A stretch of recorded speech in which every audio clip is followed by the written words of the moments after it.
They said he was a fool. When Jake Morrison signed the divorce papers and walked away from a $10 billion fortune without taking a single cent, the media called him the broke ex-husband. His wife, tech mogul Victoria Sterling, laughed all the way to the IPO, thinking she had buried him. She thought silence meant surrender, but she forgot one thing. Silence isn't always defeat. Sometimes it's the calm before the storm. 12 months later, Jake didn't just return to court. He arrived on the tarmac in a Gulfstream G700, owned by the one man Victoria feared more than market collapse. This is the story of how the man who left with nothing came back to take everything. The air inside the penthouse at 432 Park Avenue carried that recycled chill unique to buildings where money displaced oxygen. From the 92nd floor, Manhattan stretched out like a circuit board, cold and mechanical. Jake Morrison stood by the floor-to-ceiling window, hands in the pockets of jeans that had seen better months. In his right pocket, his fingers traced the edges of a photo. Sarah, age 11, hugging her stuffed bear, grinning with the gap-toothed joy of someone who still believed her father could fix anything. Behind him, ice clinked against crystal. Victoria Sterling Morrison sat on a custom Italian sofa, the kind that cost more than Jake's truck used to be worth before he sold it. She scrolled through her phone with the practiced disinterest of someone checking Asian markets while her marriage dissolved in the same room. The divorce papers sat on the coffee table in a blue folder. Thick, official, final. Her voice came without warmth. "Stop being dramatic, Jake. It's a standard separation agreement. My lawyers at Skadden Arps drafted it. Ironclad, but fair." She still hadn't looked up from the screen. Jake turned from the window. The woman he'd married 8 years ago. The one who'd cried in a Boston coffee shop because her father told her she'd never amount to anything, had been replaced by this. Polished, cold, efficient. Fair? The word came out quieter than he intended. "You're offering me the cabin in Montana and a 3-year stipend. In exchange, I sign an NDA forbidding me from ever mentioning—" His throat tightened. "From mentioning Marcus." Now she looked up. Her eyes, once warm brown, had become boardroom glass. "Marcus is my chief operating officer. He's vital to the company. I won't have your jealousy affecting the IPO. The board is sensitive, Jake. We go public in 3 months. He's your lover, Victoria. Has been for 2 years. Something flickered across her face. For half a second, something human lived there. Guilt, maybe, or the ghost of the woman who used to read bedtime stories to Sarah. Then it vanished, replaced by the CEO's mask. He's a partner, something you ceased to be a long time ago. Jake took a slow breath. Sarah had asked him that morning why Daddy wasn't coming home anymore. She was 11 years old and didn't understand why the woman who used to braid her hair now refused to see her. He told his daughter that sometimes grown-ups make hard choices. He didn't tell her that her stepmother had called those bedtime stories a waste of billable hours. "Sarah asks about you. She's 11, Victoria. She doesn't understand why the person who used to—" Victoria's voice went ice sharp. "Sarah will be fine. Children adapt quickly. And I was never her mother, Jake. I never wanted to be anyone's mother." The words landed like a slap. Jake stared at the woman on the sofa. "You're right. You never wanted to be a mother. But I thought you wanted to be a wife. At least once upon a time."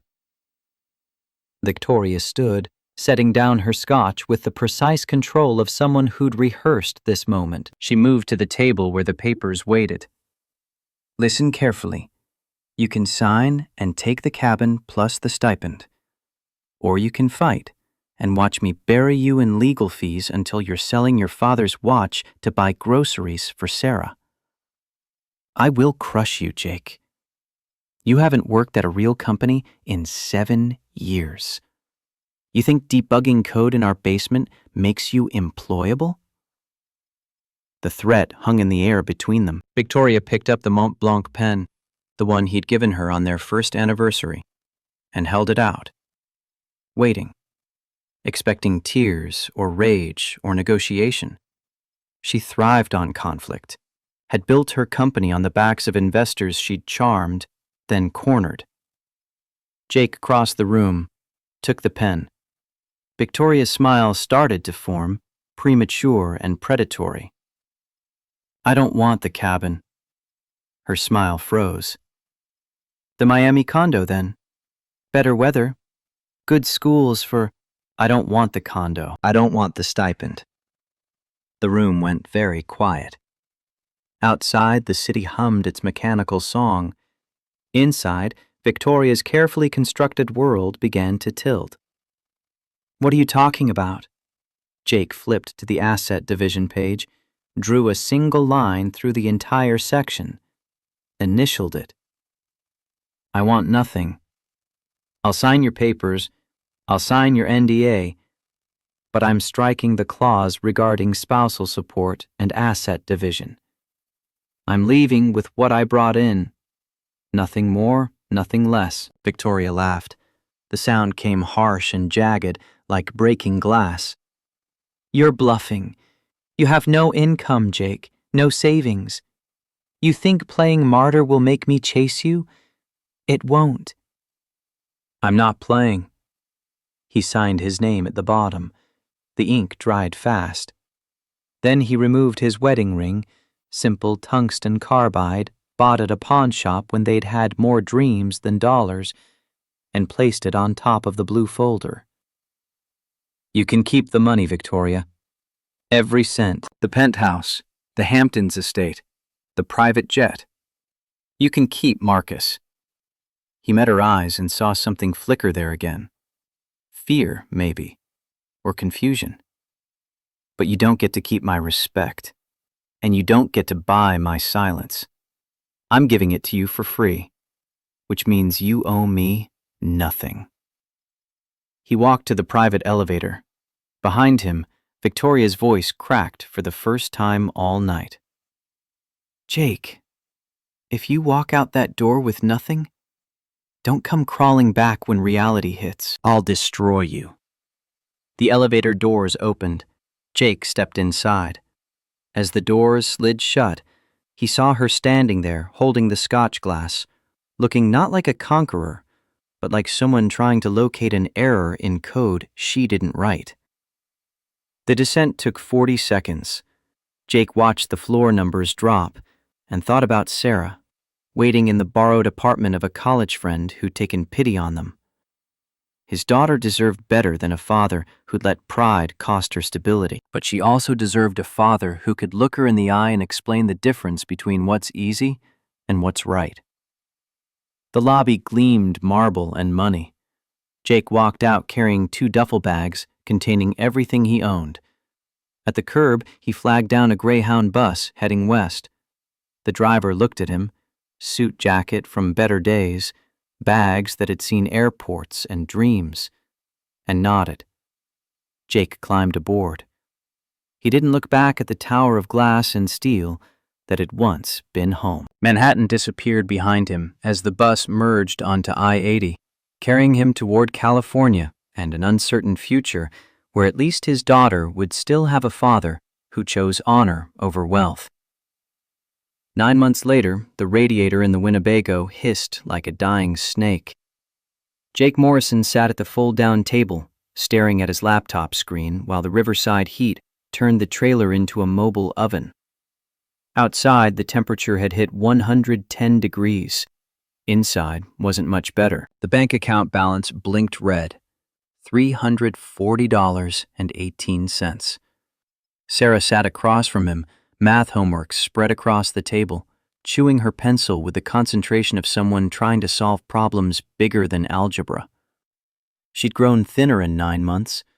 They both had. The trailer park charged $450 a month for the dirt lot, which meant Jake's overnight shift at the Amazon warehouse, picking orders for $18 an hour, barely covered rent and ramen noodles. "Dad, can I use your laptop for my science project?" Jake looked up from the job rejection email he'd been reading. Number 43. Apple this time. The message carried the same polite brutality as the previous 42. "Thank you for your interest in the senior software engineer position. However, we have decided to pursue other candidates whose experience more closely aligns with our current needs." 7 years of employment gap? 7 years labeled homemaker/unpaid labor on a resume that once included MIT and contributions to open source projects that powered half the internet. But HR algorithms didn't care about old GitHub commits. They cared about continuous employment, and Jake's CV had a crater where his career should have been. "The Wi-Fi here is terrible, kiddo. After I get some sleep, I'll take you to the public library. They've got better connection." Sarah bit her lip. The gesture reminded him of her mother, her real mother, who'd left when Sarah was 2 because motherhood didn't fit her Instagram aesthetic.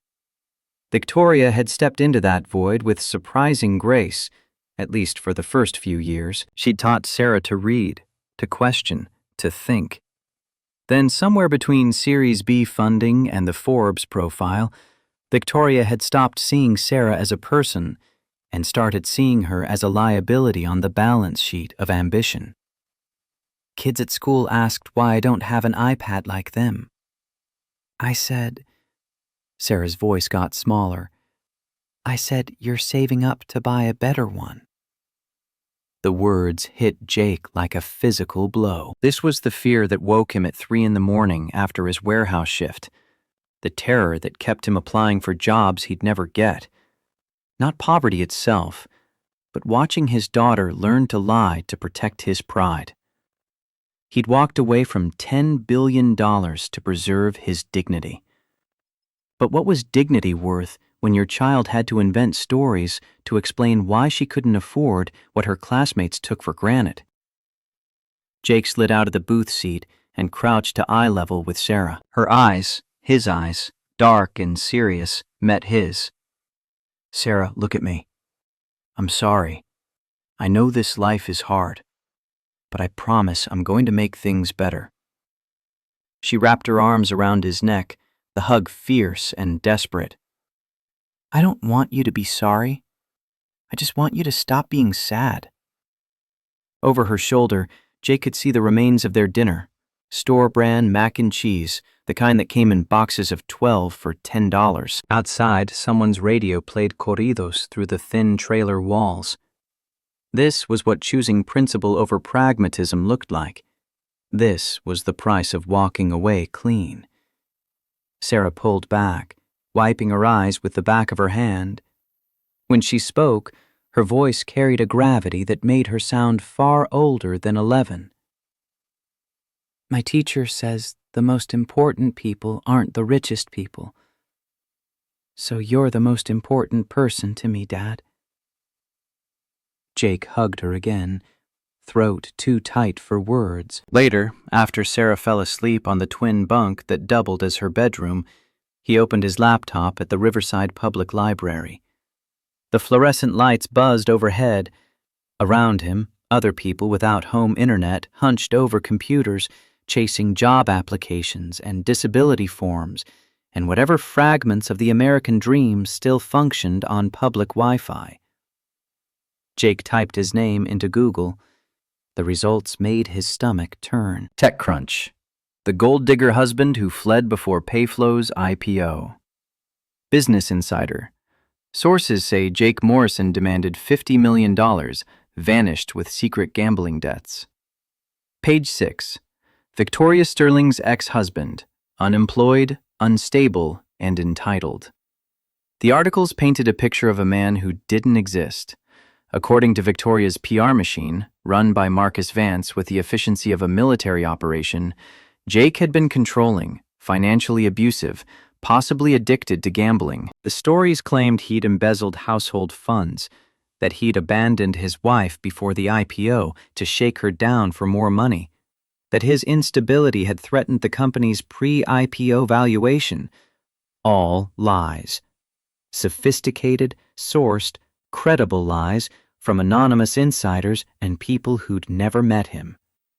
Victoria controlled the narrative because Victoria controlled the media contacts. She was the rare female tech CEO, a diversity icon, a woman who'd broken the glass ceiling in Silicon Valley's boys' club. The press loved her, and when the press loves someone, they'll believe anything that person's team feeds them. Jake closed the laptop before he could read more. A mother and daughter sat at the next computer, the girl about Sarah's age, working on what looked like the same science project. They had an iPad. The mother had a wedding ring. They looked tired but intact. The family that hadn't been shattered by ambition and betrayal. His phone buzzed. Email notification. For a second, hope flared. Maybe one of the applications had converted to an interview. He opened it. LinkedIn. Thank you for your interest in the junior software developer position at Junior. He'd co-built the architecture for a platform now valued at $20 billion, and he was getting rejected for junior positions that paid $60,000 a year? The email didn't bother explaining why. It didn't have to. 7-year gap. No references willing to vouch for him because Victoria had poisoned every well in the industry with quiet phone calls and carefully worded warnings. Jake walked back to the trailer park as the sun set over Riverside, painting the California desert in shades of orange and rust. Sarah was already asleep when he climbed into the Winnebago. Her math homework still spread across the table, pencil marks showing the effort she'd put into solving for X, while her father solved for survival. He sat in the dark, listening to her breathe. Maybe Victoria had been right. Maybe walking away had been weakness disguised as principle. Pride was expensive, and his daughter was paying the interest. But then he remembered the look on Victoria's face when he'd signed those papers. For just a second, she'd seemed almost afraid. And Jake realized that everything she'd done since, the smear campaign, the blacklisting, the coordinated destruction of his reputation, hadn't been about protecting the IPO. It had been about making sure he could never come back, about ensuring he stayed buried. That kind of overkill meant something. It meant Victoria was afraid of something. He just didn't know what yet. The storage unit in Riverside smelled like cardboard and regret. Jake had paid $85 a month to keep this 10 by 10 space full of boxes from his marriage, but the last payment had bounced.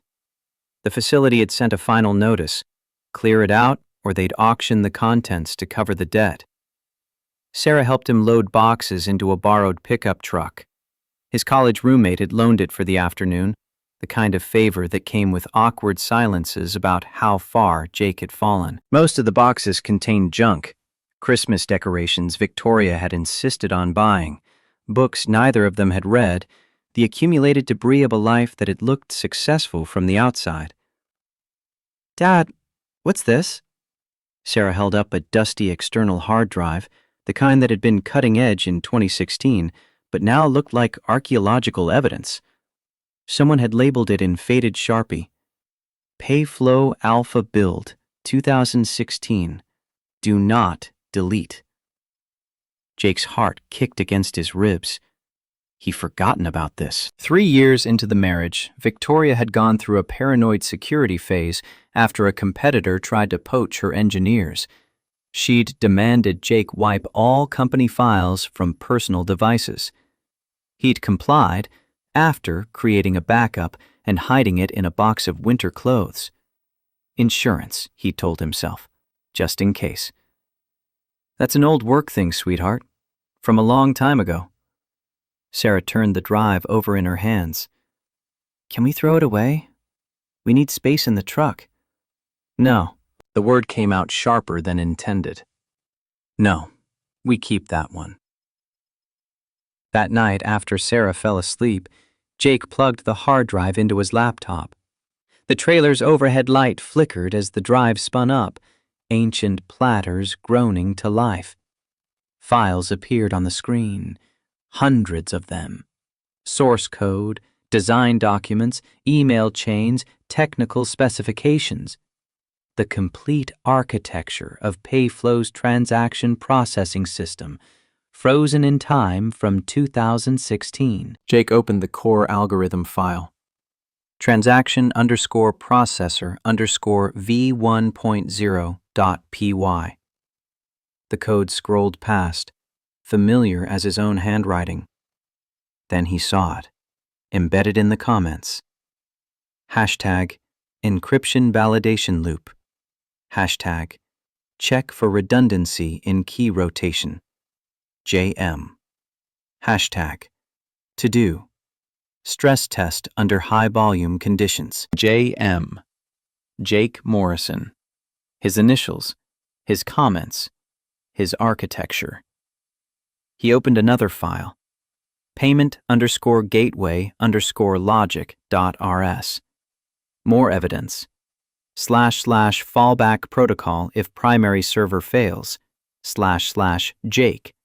Make sure this handles edge cases in mobile transaction. The memory crashed back with crushing clarity. Late 2016. Victoria's startup was dying. The beta test crashed every time transaction volume spiked above a few hundred users. Investors were threatening to pull their Series A funding. The company had maybe 6 weeks before it ran out of runway. Jake had spent 72 hours straight in the basement, surviving on coffee and the desperate energy of someone trying to save his wife's dream. He'd rebuilt the entire back end from scratch, architected a system that could scale to millions of transactions, implemented encryption protocols that would pass banking security audits. He'd saved the company, saved Victoria's reputation, saved their future. She'd promised to make him co-founder. It never happened. She'd explained that investors didn't respect husbands on the cap table, that it looked like nepotism, that she needed to establish herself as the sole technical vision behind Payflow.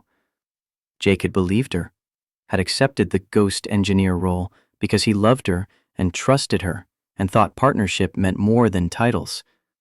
He kept digging through the files, found the patent filing buried in a subfolder. Predictive transaction algorithm with dynamic encryption. Filed October 2016. Inventor Victoria Sterling. Status approved. Jake's name appeared nowhere. Not as co-inventor, not as contributor. Nowhere. The screen blurred. Jake realized his hands were shaking. Victoria hadn't just taken his money in the divorce. She'd taken his mind. She'd stolen the work of his hands and brain, patented it under her name, built a $10 billion empire on code he'd written, then convinced him he was worthless. She'd made the world believe he was a parasite, while she sold his genius to Wall Street. The trailer felt too small. Jake stepped outside, needing air. The riverside night was still hot, the kind of desert heat that didn't break even after sunset. Above, stars struggled against the light pollution from Los Angeles 50 miles west. Somewhere in that glow, Victoria sat in her penthouse, preparing for an IPO built on stolen code. And nobody knew. Nobody except Jake, standing in a trailer park with $300 to his name and proof of intellectual property theft that he couldn't afford to prosecute. Sarah appeared in the doorway, rubbing sleep from her eyes. "Dad? You okay?" Jake turned. His daughter stood there in an oversized t-shirt that served as pajamas, concern etched on her young face. She looked so much like him, the dark eyes, the serious expression, the way she bit her lower lip when worried. She deserved better than this trailer. Better than a father who'd chosen pride over pragmatism. But she also deserved a father who could show her that some things mattered more than money, that integrity wasn't negotiable, that when someone stole from you, you didn't bow your head and accept it. "I'm okay, kiddo. Just thinking." About Mom? She meant Victoria. Sarah still sometimes called her that, even though Victoria had made it crystal clear she wanted no part of stepmother duties. About work stuff, old work. Come on, let's get you back to bed. He tucked her in, kissed her forehead, and sat down at the laptop again. The patent document glowed on the screen. October 2016. Jake Morrison, erased. Victoria Sterling, inventor and genius. Not for much longer. 3 days later, someone knocked on the trailer door with the kind of authority that made cheap aluminum rattle. Jake had been researching intellectual property lawyers, all of whom wanted $50,000 retainers he'd never have. He'd applied for legal aid and been told his case didn't qualify. Stolen code wasn't a civil rights issue. It was just another contract dispute in a system designed to favor whoever could afford better lawyers. The knock came again, harder.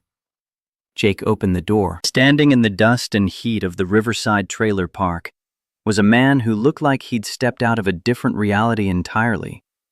Late 50s, silver hair cut military short, posture that suggested either special forces or a lifetime of discipline that amounted to the same thing. He wore a charcoal suit that probably cost more than Jake's truck had been worth. In one hand, he carried a leather briefcase. Behind him, a black Cadillac Escalade sat idling, air conditioning running, windows tinted dark enough to hide secrets. Jake Morrison? The voice carried flat Midwest vowels and the kind of calm that came from men who'd seen combat and survived. Jake's instincts, honed from years of reading people in code review meetings, said this wasn't a process server. Process servers didn't arrive in $60,000 SUVs. Who's asking? My name is Marcus Thorne. I represent Harrison Cole. The man paused, watching Jake's face for recognition. I believe you met him 10 years ago in Detroit. The name triggered a memory Jake had buried under a decade of other concerns. Detroit, 2014. Jake had been working union electrical at a coal defense industries plant. Good pay, while he figured out his next move after a startup had folded. There'd been an explosion in the main assembly building. Gas leak, someone had said later. Jake had been walking past when he heard the blast, ran toward it instead of away. Because that's what you did when training, and instinct overrode self-preservation. He'd pulled an older man from beneath a collapsed gantry, administered CPR while others ran for help. The man had survived a heart attack. Jake had left before the ambulances arrived, before anyone could take his name or make him fill out incident reports. He'd just done what needed doing, then gotten back to work. I remember the factory fire. Didn't know who I helped. Thorne's expression didn't change, but something shifted in his eyes. Approval, maybe. You saved Harrison Cole's life. He's been looking for you for 10 years. His security team finally matched biometric data from backup factory cameras to your DMV records. He wanted to thank you years ago, but when he learned you'd married Victoria Sterling, he assumed you were happy and wealthy. He kept his distance. Then he saw the divorce. Exactly. And the terms of that divorce made him suspicious. Thorne glanced at the trailer, the dusty lot, the evidence of how far Jake had fallen. He had his team investigate Payflow's financials. Not the public filings, the real numbers. Jake's pulse quickened.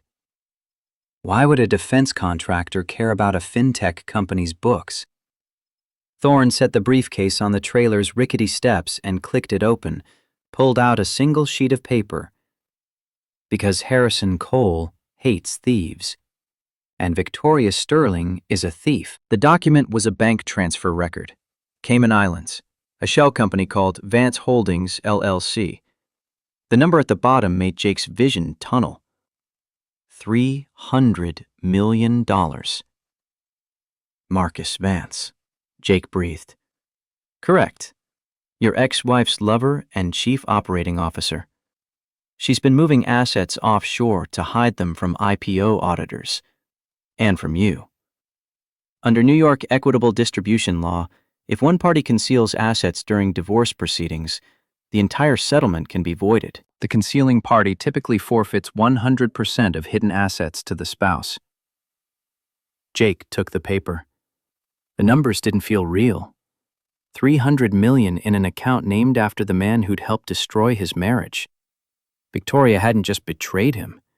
She'd done it with the kind of calculated precision that spoke to months of planning. This can't be the only reason Cole sent you. He doesn't know me. Why would he spend resources on this? Thorne closed the briefcase. Harrison Cole's younger brother, David, was a software engineer.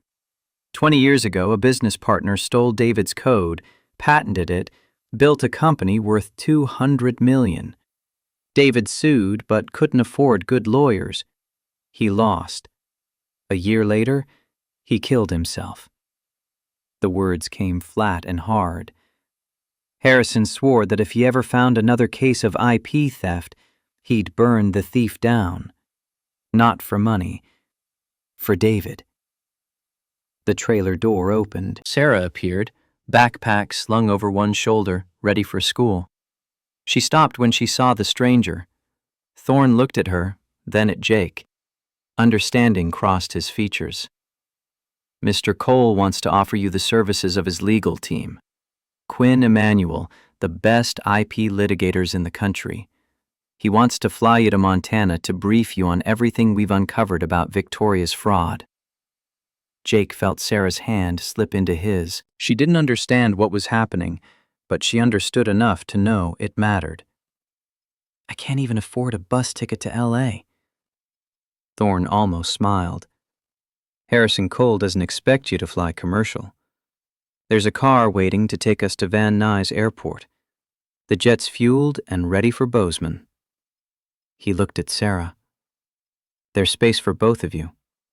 Mr. Cole has a granddaughter about your age. You'll have your own room at the ranch. Tutors, horses, if you're interested. Sarah's grip on Jake's hand tightened. She looked up at him with eyes that held too much hope and too much fear. This could be a trap. It could be another rich person's game. Or it could be the chance Jake had been praying for without admitting he still believed in prayer.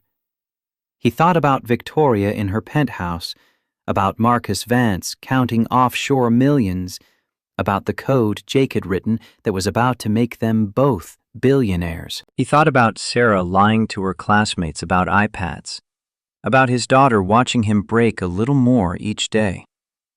Give us 10 minutes to pack. The Gulfstream G700 sat on the tarmac at Van Nuys like a silver promise. Jake had seen private jets before, back when he traveled with Victoria to investor meetings. But this was different. The Cole Defense Industries logo gleamed on the tail. Everything about it spoke of serious money spent seriously, not the flashy wealth of tech founders, but the quiet power of someone who'd built an empire on government contracts and American manufacturing. Sarah's eyes went wide as they climbed the stairs. The interior smelled of leather and coffee. No cramped seats. Instead, a living area with cream-colored divans, a conference table, monitors showing flight paths and stock tickers. A flight attendant in a crisp Navy uniform waited at the top of the stairs. Welcome aboard. Can I get you anything? Water, coffee, juice for the young lady? Sarah looked at Jake for permission. He nodded. Orange juice would be great. They settled into seats that felt like clouds with structural support. Sarah pressed her face to the window as the jet began to taxi. Jake watched his daughter's wonder and felt something crack open in his chest. This was what childhood should look like. Possibility and excitement, not shame and scarcity. Thorne sat across from them as the jet accelerated down the runway. The push of thrust pressed them back into leather. Then they were airborne, California falling away beneath them, the sprawl of Los Angeles giving way to desert, then mountains, then the long, empty spaces of the American West. Once they reached altitude, Thorne unbuckled and moved to the conference table, gestured for Jake to join him. Sarah stayed at the window, orange juice in hand, watching clouds. "You're wondering why Thorne said. Why Harrison Cole would spend this kind of money on a man he met once for 20 minutes a decade ago."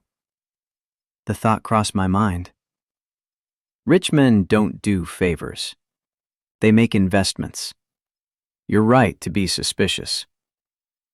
Thorne pulled 3 photographs from a folder. This is an investment, but not in money. Harrison Cole has enough money to buy half of Montana. This is an investment in justice. The first photo showed Victoria and Marcus at some gala, his arm around her waist. She wore a diamond necklace Jake recognized, the one she told him was too expensive for their anniversary, the one she'd apparently bought for herself. The second photo was a patent filing document. October 2016. Victoria Sterling listed as sole inventor. The third was a close-up of code appendix, zoomed in on a comment line. / check flow for redundancy. JM. That's your work, Jake. Not just contribution, authorship. You didn't help her company. You are the company. She stole your intellectual property, patented it, and built an empire selling your mind to Wall Street. Jake stared at his own initials preserved in a document Victoria had filed with the patent office. Evidence. Proof. The thing he'd thought he could never afford to gather. Thorne wasn't finished. He pulled out another document, this one dense with technical jargon. There's more. Last year, Victoria tried to update your algorithm to handle cryptocurrency transactions. She hired offshore contractors in India and Ukraine because she couldn't afford Silicon Valley rates and didn't want anyone who might question the code's origins. But she didn't understand the foundational architecture you built. The contractors introduced a catastrophic flaw. Jake leaned forward, his engineer brain snapped to attention. What kind of flaw? A dormant bug in the encryption key rotation. If transaction volume exceeds a certain threshold, which it will when the stock opens on IPO day, the system destabilizes. It won't just crash, it will expose user financial data, bank accounts, social security numbers, transaction histories. Millions of users. The biggest data breach in fintech history. The implications cascaded through Jake's mind like falling dominoes. He could see exactly what had happened. His original architecture had safeguards built in. Volume throttles, progressive failure modes, encryption key backups. But someone who didn't understand why those safeguards existed might see them as inefficient, might strip them out to improve performance metrics without realizing they were removing the system's immune system. She doesn't know, Jake said. Not a question. She surrounded herself with yes men. Marcus Vance knows nothing about code. The offshore contractors got paid to implement features, not audit security. No one dares tell Victoria Sterling that her castle is built on sand. The jet hummed through thin air at 40,000 feet. Below, the Rockies scraped at the sky, peaks still white with snow even in late spring. Sarah had fallen asleep in her seat, head tilted against the window, exhausted by hope. Thorne laid out the final piece. Harrison Cole has a proposition. We don't sue Victoria for the money. Not initially. Jake frowned. I don't understand. If we sue now, she settles, writes you a check for 50, maybe 100 million, just to make you disappear before the IPO. She fixes the bug quietly. The IPO proceeds. She becomes a billionaire. She wins. Thorne's eyes were cold and clear. Is that what you want? A check? Jake thought about the trailer park, about Sarah's gap-toothed lie to her classmates, about media articles calling him a gold digger, while Victoria sold his genius to the world. About the bedtime stories Victoria used to read and the woman she'd become. No, I want her to admit it. I want everyone to know she didn't build it. I want her reputation. Good. Then we don't attack her wallet. We attack the IPO. Thorne opened a thick binder. In 3 months, Payflow goes public on the New York Stock Exchange. Projected valuation, $20 billion. Victoria stands to make $8 billion personally, but the company's entire value is based on your algorithm, the one she patented, the one that's currently broken. The plan crystallized as Thorne explained it. Let the IPO proceed. Let Victoria walk on stage at the New York Stock Exchange. Let her ring the opening bell. And at the exact moment trading begins, file an emergency injunction claiming stolen intellectual property and critical security flaws. Attach proof of the bug. Prove that Jake Morrison is the only person who knows how to fix it. The stock will tank, Jake said slowly. The IPO will collapse. She loses everything. Not just money, trust, reputation, credibility. The SEC will investigate. Investors will sue for fraud. She'll be radioactive in every boardroom in America. Outside the window, Montana appeared on the horizon, vast and empty and beautiful in a way that made California's sprawl seem small. The jet began its descent toward Bozeman. Sarah woke up, rubbing her eyes. Are we there? Almost, kiddo. She looked out at the mountains, the endless sky, the kind of landscape that existed in movies and dreams. Dad, is this real? Jake didn't know if she meant the jet or the mountains or the possibility that their lives might change. He took her hand. Yeah, sweetheart. This is real.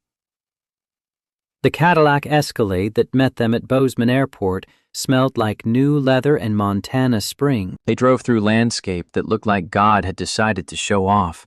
Rolling grassland backed by mountains that still held snow on their peaks. Fence lines that ran to horizons. Cattle that grazed under skies so big they made you remember how small people were. Sarah pressed her face to the window. It's like a Western movie. The ranch appeared after 20 minutes of dirt road.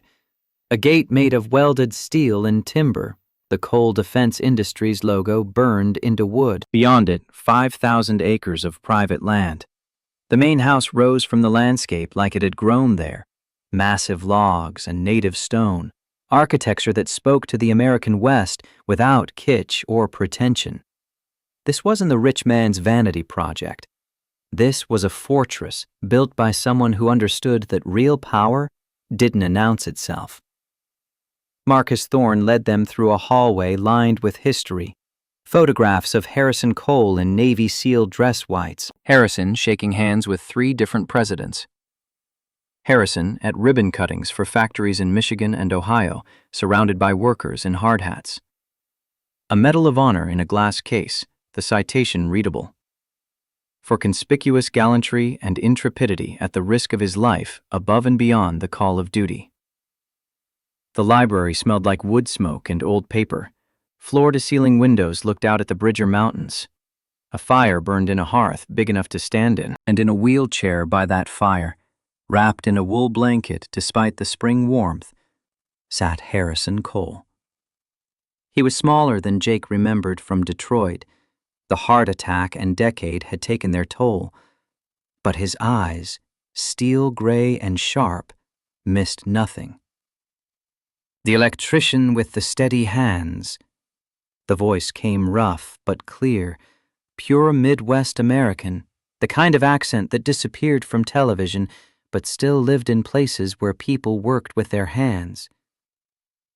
You look tired, son. Life's been rough on you. Sarah hid behind Jake's leg. Harrison's gaze shifted to her. And this is your daughter. Pretty girl. Got your eyes. Smart eyes. He tapped the wheelchair's armrest. Don't be scared, sweetheart. I look mean, but I'm harmless. You like horses? Sarah nodded, shy. This ranch has 40 of them. My ranch manager, Buck, will teach you to ride. But first, I need to talk to your daddy alone. A woman appeared, ranch manager's wife, Thorne explained, and led Sarah away toward the kitchen and promises of fresh cookies. Jake watched his daughter go, then turned back to Harrison Cole. Sit. Jake sat in a leather chair that had probably cost more than a month's rent on the trailer. The fire crackled. Outside, Montana spread vast and indifferent to human concerns. Thorne showed you the patent? Yes, sir. And the Cayman accounts? Yes, sir. Harrison leaned forward. The firelight made his face look carved from old wood. Victoria Sterling is a fool. A dangerous fool. I've seen her type my whole life. In the military, in business. People who think that because they have money or rank, they have power. They forget that money's just ammunition. Intelligence is the weapon. He paused. You know what decides who you shoot at? No, sir. Honor. Honor is what decides. And you, Jake Morrison, you've got all three. Money you can get. Intelligence you have. But honor. Harrison gestured at the Medal of Honor on the wall. That can't be bought or faked. You walked away from $10 billion because it was the right thing to do. That's rare as hell. Jake felt something tighten his chest, loosen. She stole my work, sir. Built her empire on code I wrote. I know she did. And I know why it matters to you. Harrison's voice went quieter. My brother David was a software engineer. Smart kid. Brilliant, really.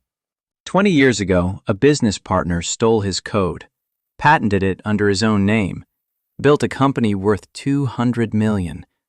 David sued, couldn't afford good lawyers, lost. Year later, he ate his gun in a motel room in Tulsa. The words hung heavy. Jake understood now. This wasn't charity. This was revenge served cold across 2 decades.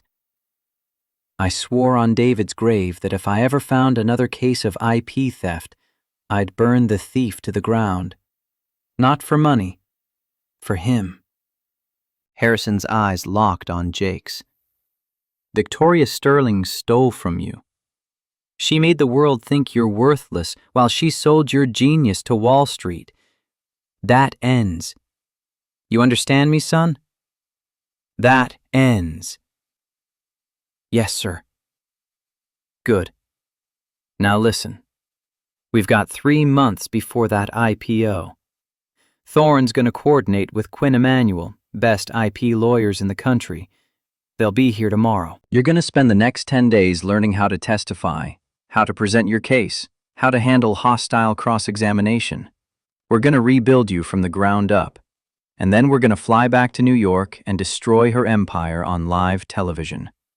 Jake thought about Sarah lying to her classmates, about Victoria's smirk when she'd offered him the cabin and stipend, about 9 months of rejection and humiliation. What do I need to do? Harrison smiled for the first time. It was not a kind smile. You need to remember every line of code you wrote, every conversation you had, every promise she made and broke. You need to become the architect again, Jake. Not the broken ex-husband. The architect who built a $10 billion company and is coming to collect what's his. Outside, Sarah's laughter carried through the open window. She was already making friends with the ranch manager's granddaughter, already forgetting the trailer park. Jake heard that sound, pure and unguarded, and felt something shift inside him. He wasn't doing this for money. He wasn't even doing it entirely for justice. He was doing it so that someday, when Sarah was older, he could look her in the eye and tell her the truth. That when someone steals from you, you don't bow your head. You fight. And sometimes, if you're lucky and stubborn and backed by a billionaire with his own demons, you win. I'm ready, Jake said. Harrison Cole nodded. Good, because come October, we're going to war. The library at Cole Ranch became a war room by morning. When Jake woke in a guest bedroom bigger than the entire Winnebago, sunlight already slanted through windows that framed the Bridger Mountains like a photograph of everything he'd lost. His daughter slept in the adjacent room, the door between them open because Sarah still had nightmares about the night Victoria's security had escorted them from the penthouse while photographers documented their humiliation. Marcus Thorne appeared at 7 with coffee and a manila folder thick enough to stop bullets. Legal team arrives at 9. Natasha Reyes from Quinn Emanuel flew in from Los Angeles last night. 2 forensic accountants from Chicago land in 20 minutes. Technical experts from Silicon Valley at noon. He set the folder on the dresser. This is everything we have on Victoria's financials. You should read it before Natasha starts asking questions. She doesn't believe in gentle interrogation. Jake opened the folder. Bank statements showing money flowing through shell corporations in patterns designed to confuse auditors. Email chains between Marcus Vance and offshore attorneys discussing asset protection strategies. Corporate filings that listed Victoria as sole inventor on patents covering technology Jake could prove he'd architected. Each page built a case that should have been ironclad, but Jake had watched enough corporate litigation to know that should and would lived in different universes.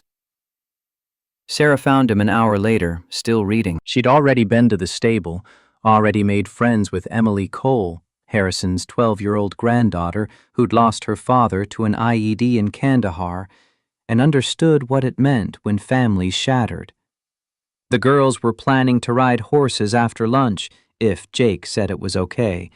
And could they please, Dad? Because Emily's pony was named Buttercup, and Sarah had never ridden a real horse before. Jake looked at his daughter's face, lit up in ways he hadn't seen since before the divorce, and realized Harrison Cole had bought something more valuable than legal expertise.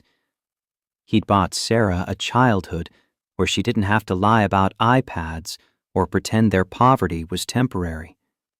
For that alone, Jake would have walked through fire. Of course you can ride. Just listen to the trainer and wear a helmet. She hugged him and ran off, already calling for Emily. The sound of her laughter echoed down the hallway like a promise that better days might actually exist. Natasha Reyes arrived in a helicopter that landed on the ranch's private pad with the aggressive efficiency of someone who measured time in billable hours. She was younger than Jake expected, mid-40s, with close-cropped black hair and eyes that dissected people like code awaiting debug. She wore a suit that managed to look both expensive and practical, and when she shook Jake's hand, her grip carried the pressure of someone who'd spent decades proving she belonged in rooms that didn't want her. The library had been transformed overnight. The conference table that yesterday held Harrison's military memorabilia now supported 3 laptops, 2 printers, and enough legal documents to reconstruct the entire history of Payflow from incorporation to impending IPO. Whiteboards lined one wall, already covered in timelines and financial flowcharts. This was litigation as military operation, and Jake was the mission objective. Natasha sat across from him, didn't smile, didn't waste time on pleasantries. Why did you sign the divorce papers? Jake opened his mouth to answer. She cut him off. Don't tell me you wanted to leave. That makes you look weak. Don't tell me you are tired of fighting. That makes you look defeated. Don't tell me you thought it was the right thing to do. That makes you look naive. She leaned forward. Victoria's lawyers will paint you as a bitter ex-husband who made a bad deal and now wants a payout because your bank account's empty. They'll say you're having seller's remorse. Why did you sign? The question hit like a fist. Jake had spent 9 months asking himself the same thing, usually at 3 in the morning when insomnia and shame kept him company. He'd rehearsed answers that sounded noble or principled or dignified. They all rang hollow now. Because I didn't know she'd stolen my life's work. Because I trusted her when she said the company was hers. I signed under duress caused by fraudulent concealment of intellectual property. Natasha's expression didn't change. Prove it. I have the backup drive with objection. You're pleading. You're asking permission to be angry. She stood up, paced to the window, turned back. You're the architect, Jake.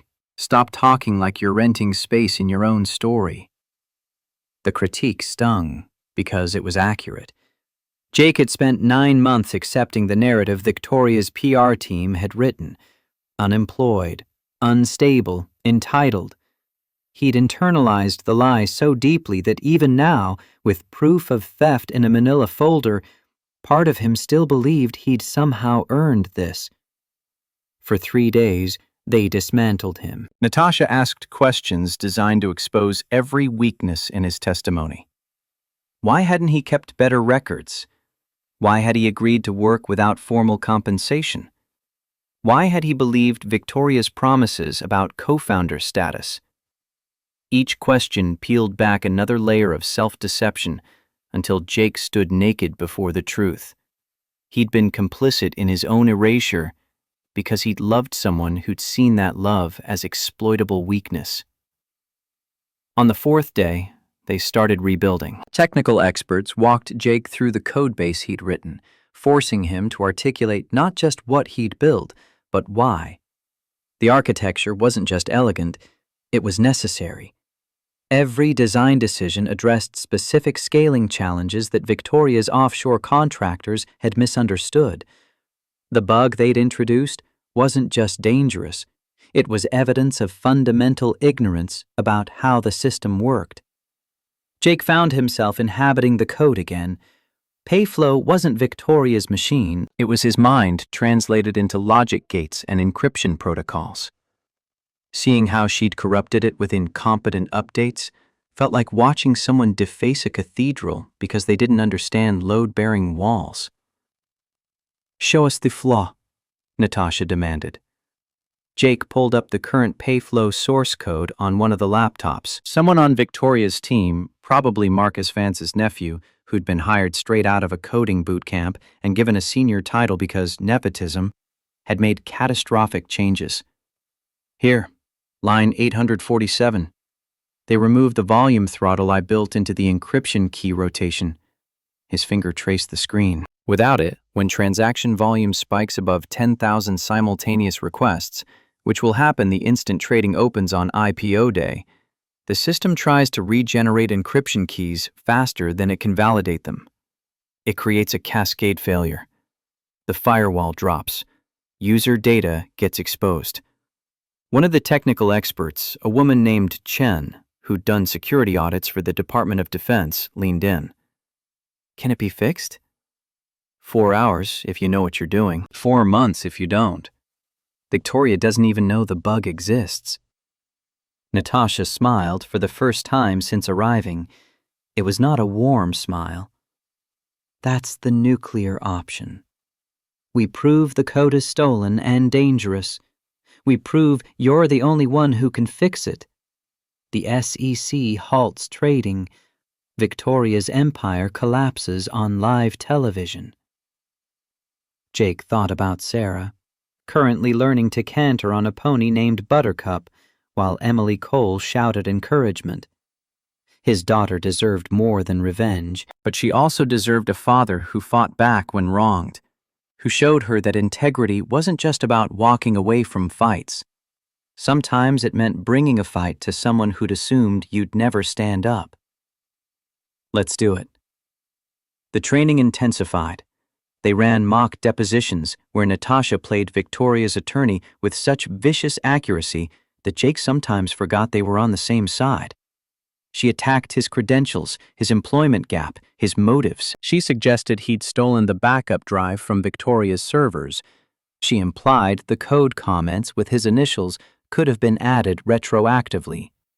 She made him so angry that twice he stood up and walked out, which was exactly the point. "You think Victoria's lawyers will be nicer?" Natasha's voice followed him into the hallway during one of these exits. "They'll eviscerate you if you let emotion override evidence. Get back in here." By the end of the first week, Jake had memorized not just the code, but the timeline. October 2016. Payflow beta test failing. Investors threatening to pull funding. Jake spending 72 hours rebuilding the back end while Victoria handled investor relations. The patent filing 3 weeks later with her name as sole inventor. The pivot from near bankruptcy to Series B funding in under 6 months. Every milestone built on architecture Jake could prove he'd created. Sarah appeared in the library one afternoon while Jake reviewed depositions. She'd grown browner from Montana sun, stronger from riding horses and hiking trails with Emily. The two girls had become inseparable, teaching each other things.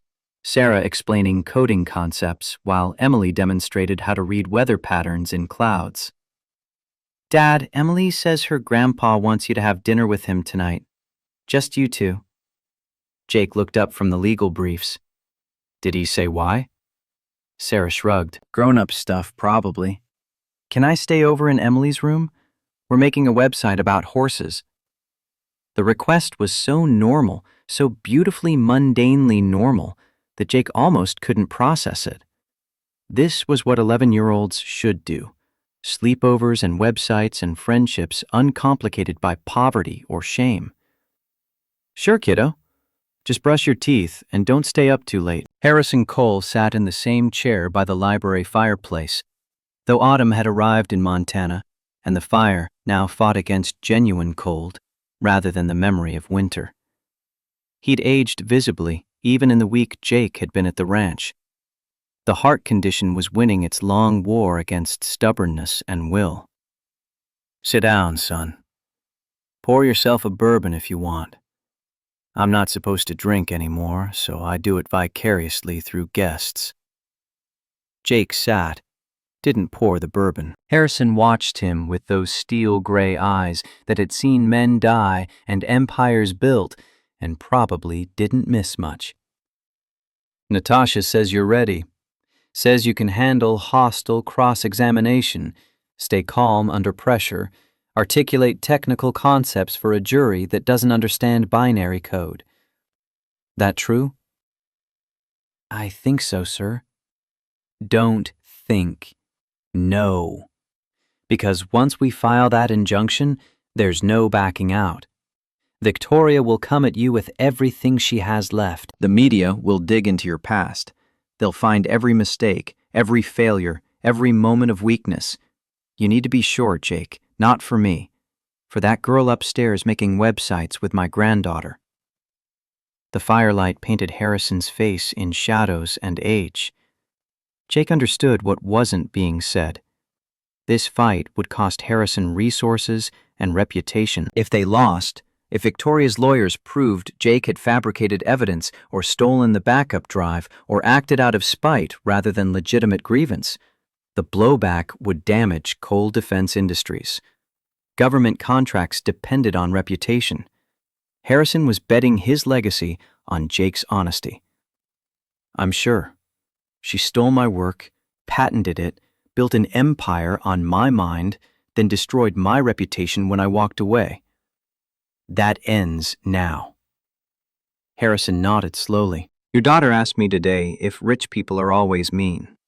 Emily apparently told her about some kids at her old school who made fun of her after her daddy died because she cried at lunch." He paused. "I told her that money doesn't make people mean. It just makes it easier for mean people to hide what they are. And sometimes it takes away the consequences that keep mean people in check." The old man shifted in his wheelchair, pulling the blanket tighter. Victoria Sterling started out scared. Her daddy told her she wasn't smart enough, wasn't tough enough, wasn't enough, period. So she built armor out of ambition and ruthlessness.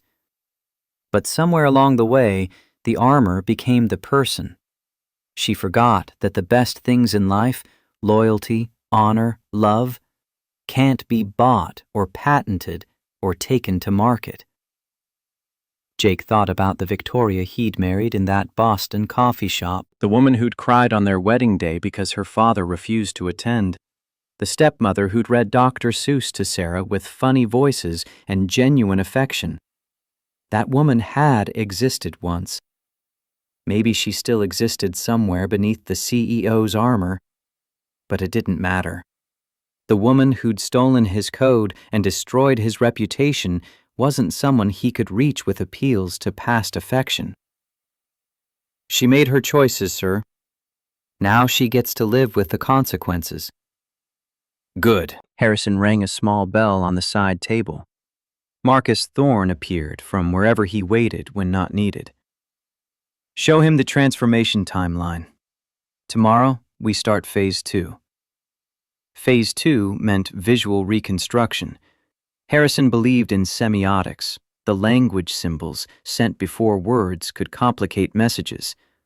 Jake couldn't walk into a New York courtroom wearing the clothes of defeat. Victoria would appear in Armani, polished and powerful, backed by lawyers in suits that cost more than cars. Jake needed to project something different. Not wealth trying to match wealth. Authority that came from competence rather than capital. The Taylors arrived from New York the next morning. Not a single vendor, but a team. Specialists in American menswear from Tom Ford's Atelier and Brooks Brothers' Bespoke division. They didn't bring casual options. They brought structure and power dressed as simplicity. Jake stood in what had been a guest bedroom and was now a temporary fitting room, being measured and pinned while 3 people discussed fabric weights and shoulder construction like military strategists planning an invasion. Charcoal gray wool from mills in Massachusetts, white cotton from looms that had supplied dress shirts to presidents, black leather shoes from a maker in Maine who'd been crafting Oxfords since before Jake was born. When they finished, Jake barely recognized his reflection. The suit fit like it had been grown rather than made. American cut, with broad shoulders and clean lines that suggested competence without ostentation. No tie, open collar. The message wasn't wealth, it was confidence that didn't need decoration. Sarah saw him and stopped dead in the hallway. Dad, you look like a superhero. Jake knelt down to her level, careful not to wrinkle the suit. I'm not a superhero, sweetheart. Just a dad who's fighting for what's right. She hugged him hard enough to crush the careful tailoring. That's what makes you a superhero. Emily appeared behind her, grinning. My grandpa says you're going to make the bad people pay. Is the bad people your ex-wife? Jake glanced at Thorne, who had the grace to look slightly embarrassed. Emily, that's not... It's okay. Jake stood up, smoothed the suit. Yeah, kiddo. The bad person is my ex-wife. She took something that wasn't hers. We're going to get it back. Emily nodded with the certainty of a child who'd learned young that the world broke people, and sometimes those people had to break back. Good. Grandpa says thieves are worse than cowards because cowards only hurt themselves. The girls ran off, already planning their next adventure. Thorne watched them go. Harrison doesn't sugarcoat reality for Emily. Her father died because someone in the supply chain stole funds meant for armor plating and bought himself a beach house in Miami instead. She understands that theft kills. Jake thought about that, about a bureaucrat's greed translating to shrapnel through a Humvee, about Emily growing up without a father because someone decided money mattered more than lives. The stakes here were different, but the principle was the same. Victoria had stolen something that wasn't hers, and the theft had consequences that rippled outward to touch people who'd never met her. 3,000 miles away in Manhattan, Victoria Sterling sat alone in the penthouse that no longer felt like home. Marcus Vance was in Chicago, meeting with institutional investors who wanted assurances about Payflow's security infrastructure before committing to the IPO. The apartment echoed with expensive emptiness. She'd had the interior designer remove anything that suggested Jake had ever lived here. His books, his coffee mugs, the framed photo of Sarah's first day of kindergarten. The space looked like a magazine spread now, perfect and soulless. Victoria opened the bottom drawer of her desk, the one she kept locked even from cleaning staff. Inside was a single photograph, bent at the corners from being held too many times. Boston, 2015. A coffee shop near MIT. Victoria, fresh out of Wharton with an MBA and crushing debt, and a father who'd told her she'd never make it because women didn't understand technology. Jake, across the table, laptop open, explaining some algorithm he was building just for the joy of creation. She remembered that afternoon with painful clarity. Jake had listened to her pitch for a thin-tech startup with the kind of attention that made her feel seen rather than evaluated. Then he'd sketched architecture on a napkin, showing her how to solve scaling problems she hadn't even identified yet. They'd talked for 4 hours. By the end, they had a plan. She'd handle investors and business development. He'd build the technology. Partners. That partnership had become romance. Romance had become marriage. For the first few years, it worked. Victoria raised funding while Jake architected miracles in their basement. They were a team. Then her father called after the Series A closed. "You letting your husband build the company? What happens when he leaves and takes the only brain in the relationship with him?" The words had burrowed deep. Victoria started asking herself what would happen if Jake left, if investors realized she didn't understand the technology that powered her own company, if her father was right about her fundamental inadequacy. So she'd taken precautions, filed the patent under her name alone, told Jake it was for tax purposes, for investor optics, for a dozen reasons that sounded plausible when wrapped in financial jargon. He'd believed her because he loved her, and she'd let him believe because she needed to prove her father wrong more than she needed to deserve Jake's trust. The affair with Marcus had started as strategic networking. He was connected, experienced, knew how to navigate the politics of going public, but somewhere in those late-night strategy sessions, Victoria had found someone who wanted her for her power, rather than despite it. Marcus didn't care that she couldn't code. He cared that she could command a room, close a deal, project the kind of confidence that made investors write checks. Jake had cared that she was human. Marcus cared that she was useful. And when Victoria's father died of a heart attack 2 years ago, the last thing he'd said to her in the hospital was that she still hadn't proven she was capable of running a company without a man's help. She'd kicked Jake out 3 months later. Now, sitting in a penthouse that felt like a mausoleum, Victoria looked at the photograph and wondered what it cost to be right. Her father was dead. Jake was gone. Marcus stayed for the money and would leave when a better offer appeared. The IPO would make her rich beyond measure, but she'd be rich and alone in ways that had nothing to do with marital status. Her phone buzzed. Marcus, texting from Chicago. "Investors are solid. IPO on track. You should be celebrating." Victoria put the photograph back in the drawer, locked it, poured herself 3 fingers of scotch, and stood by the window looking out at Manhattan. Somewhere down there, 8 million people were living lives that didn't require them to choose between love and validation.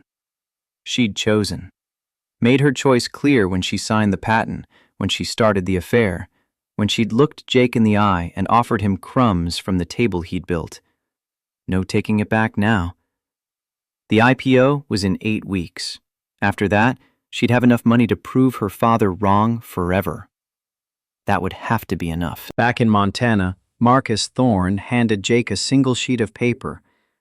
They stood in the library where so much of the preparation had happened, but now the whiteboards were clean and the laptops packed. Tomorrow they'd fly back to New York. Tonight was the final briefing. This is the kill switch. Technical analysis of the security flaw. Once this gets entered into the public record, the New York Stock Exchange will halt trading on Payflow immediately. The moment you file it, Victoria's empire ends. No going back. Jake took the paper. The analysis was brutal and precise. Chen's work, vetted by 3 independent security experts who'd all reached the same conclusion. The bug wasn't just dangerous, it was catastrophic. And fixing it required understanding architecture that only one person could explain. She'll hate me for the rest of her life. Thorne's expression didn't change. She already destroyed you, made you invisible. This just makes you visible again.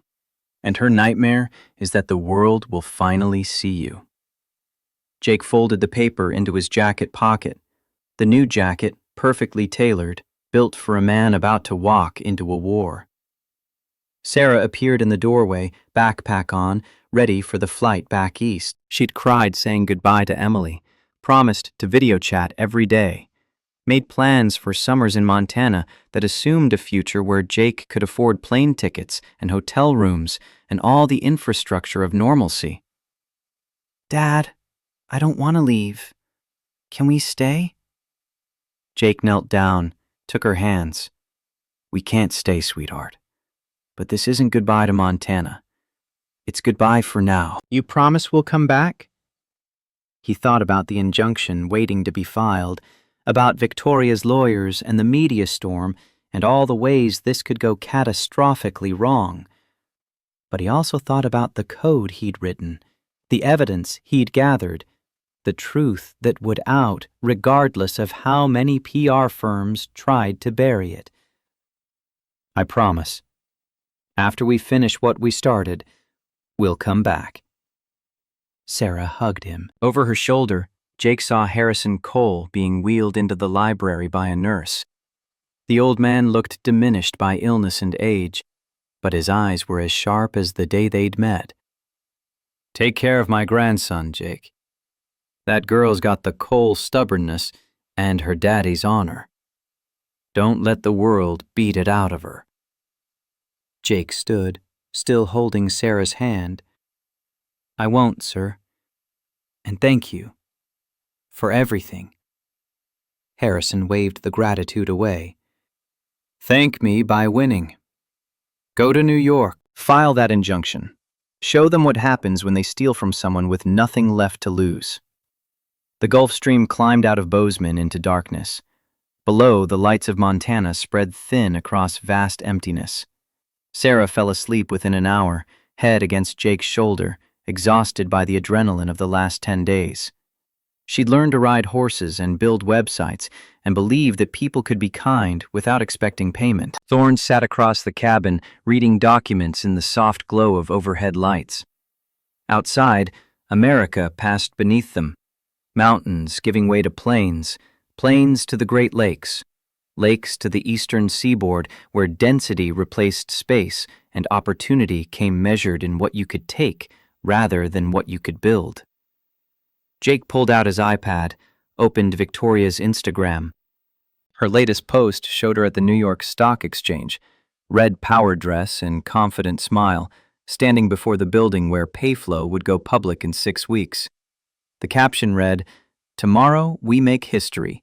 Hashtag Payflow, hashtag Women in Tech, hashtag Self-Made." The comments flooded in. Praise and inspiration, and women thanking her for breaking barriers. Self-made, the lie everyone believed because Victoria had destroyed the evidence of collaboration so thoroughly that even people who should have known better accepted the narrative. Jake closed the app. The lie would live another 6 weeks. Then it would die on live television. And Victoria would learn what every builder eventually understood. Foundations matter. And buildings constructed on stolen ground don't survive earthquakes. They landed at Teterboro in the dead hours before dawn. The New York metro area spread below them like a circuit board, orange sodium lights marking streets that never slept.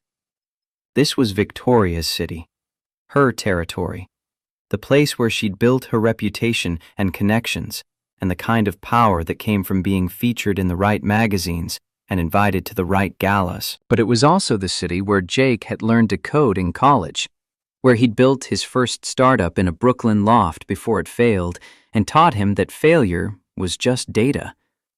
New York didn't belong to Victoria.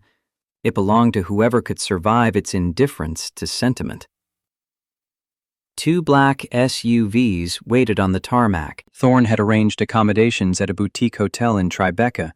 Nothing flashy, but clean and secure, and close to the Southern District Courthouse, where the injunction would be filed. Sarah stirred as they descended the stairs, blinking at city lights that turned the sky orange. "We're here? We're here, kiddo. Are we going to win, Dad?" Jake looked at his daughter, 11 years old and already learning that the world required fighting for what was right. He could have lied, offered her the comfortable fiction that good always triumphed over evil. But Sarah deserved truth. "I don't know, but we're going to fight. And sometimes fighting is enough." She took his hand as they walked to the waiting cars. Behind them, the Gulf Stream sat on the tarmac like a promise that retreat was still possible. Ahead, Manhattan rose in glass and steel, and all the machinery of American capitalism that rewarded winners and forgot losers with equal efficiency. The hotel room overlooked the Hudson. Sarah fell asleep within minutes, exhausted by travel and time zones. Jake stood at the window watching boats move upriver against the current, thinking about code and patents and the moment 6 weeks from now when he'd walk up courthouse steps and file papers that would detonate Victoria's empire. His phone buzzed. Text from Thorne. "Team meeting tomorrow, 9 a.m., Quinn Emanuel offices. Natasha wants to run final prep before we file. Get some sleep." Jake set the phone down, looked at Sarah sleeping in the adjacent bed, one arm around the stuffed bear she'd had since birth. She'd already lost one mother to selfishness. Victoria had been the second chance, the stepmother who'd read stories and taught her to think critically and shown her that women could build empires. Then Victoria had chosen the empire over the child. If Jake failed, if Victoria's lawyers proved he'd fabricated evidence or acted out of spite rather than legitimate grievance, Sarah would learn that fighting for what's right sometimes ended in defeat. But if he succeeded, she'd learn something more valuable: that competence outlasted credentials, that work mattered more than titles, that the person who built something always understood it better than the person who claimed credit. Tomorrow the preparation would end. The real war would begin. And somewhere in a penthouse 92 floors above the city, Victoria Sterling was sleeping soundly, confident that the man she'd dismissed as obsolete would never have the resources or courage to challenge her. She was wrong, and in 6 weeks, the entire world would watch her learn exactly how wrong. Jake closed the curtains, lay down on the hotel bed, closed his eyes and saw code scrolling past like poetry. Lines he'd written in a basement while Victoria charmed investors upstairs, architecture that had saved a dying startup and launched a billion-dollar empire. His mind, his work, his creation. Tomorrow, he'd start taking it back. The morning of the IPO arrived with the kind of crisp October sunshine that made New York look like the city people moved here hoping to find. Victoria Sterling woke at 5 in the penthouse that had never stopped feeling empty, despite the furniture designer's assurances that minimalism projected power. She'd barely slept. Adrenaline and ambition made poor bedfellows, but her reflection showed none of the exhaustion. The stylist had arrived at 4:30 to ensure perfection. Hair pulled back in a severe bun that framed her face like a helmet, Makeup applied with surgical precision. The red Armani dress hung on the closet door, aggressive as a declaration of war. Marcus Vance appeared from the guest bedroom where he'd been sleeping since the Chicago trip. Their relationship had calcified into something transactional. He provided operational expertise and social legitimacy. She provided proximity to wealth that would make them both billionaires by noon. Romance had died somewhere between Series C and the Forbes cover, replaced by the kind of partnership that thrived on mutual advantage rather than affection. You ready for this? His voice carried none of the warmth that it held when they'd first started the affair, just assessment, calculation. Victoria stepped into the dress, let him zip it. I've been ready for 10 years. The limousine crawled through morning traffic toward Lower Manhattan. Victoria checked her phone compulsively. Stock futures, news alerts, social media reactions to last night's media blitz. Everything pointed to triumph. Analysts predicted the stock would open at 45 and hit 80 by lunch. Payflow's user base had grown 30% in the last quarter. Revenue projections exceeded even the most optimistic models. The technology worked flawlessly, processing millions of transactions daily without a single security breach. She'd built this, taken a failing startup and transformed it into a fintech juggernaut. Her father had been wrong about her capabilities, wrong about women in tech, wrong about everything. Today she'd prove it to a corpse and a world that had spent a decade doubting. The New York Stock Exchange loomed ahead, neoclassical columns bathed in morning light. Photographers lined the street, cameras already flashing. Victoria stepped from the limousine into a wall of attention. This was the validation she'd craved since business school. The world watching, documenting, acknowledging her as someone who mattered. Inside the VIP balcony overlooking the trading floor, champagne waited in ice buckets. Board members and early investors clustered in expensive suits, projecting confidence that masked the terror endemic to every IPO. Fortunes would be made or lost based on numbers that flickered across screens, and everyone pretended the randomness was somehow controlled. Victoria stood at the railing, looking down at traders gathering below. The opening price was set at $45 per share, $20 billion valuation. She'd own 40% of that after dilution, $8 billion. More money than her father had made in his entire career at the hedge fund, where he'd spent decades proving he was smart enough to manage other people's wealth. Marcus appeared beside her, champagne already in hand. You look like $8 billion. She corrected him automatically. I look like someone who earned $8 billion. He smiled without warmth. Of course. Self-made, right? The edge in his voice registered somewhere beneath Victoria's focus. They'd discuss it later. Or not. After today, she'd have enough money to replace anyone who became inconvenient, Marcus included. At 9:20, 5 minutes before opening bell, someone from the exchange staff approached with a clipboard. Standard final checks. Everything was ready. The gavel waited on the podium. Confetti cannons were loaded. Cameras positioned to capture the moment Victoria Sterling rang in the future. She checked her phone one last time. No messages from Jake. No drunk texts or desperate pleas for reconciliation. Just silence, which was exactly what she'd paid lawyers and PR firms to ensure. He was buried in California somewhere, working warehouse night shifts, unable to afford the bus fare to cause problems. Perfect. At 9:25, Victoria took her position at the podium. The traders below looked up expectantly. Cameras focused. This was the moment every entrepreneur dreamed about. Validation rendered in market capitalization and media attention.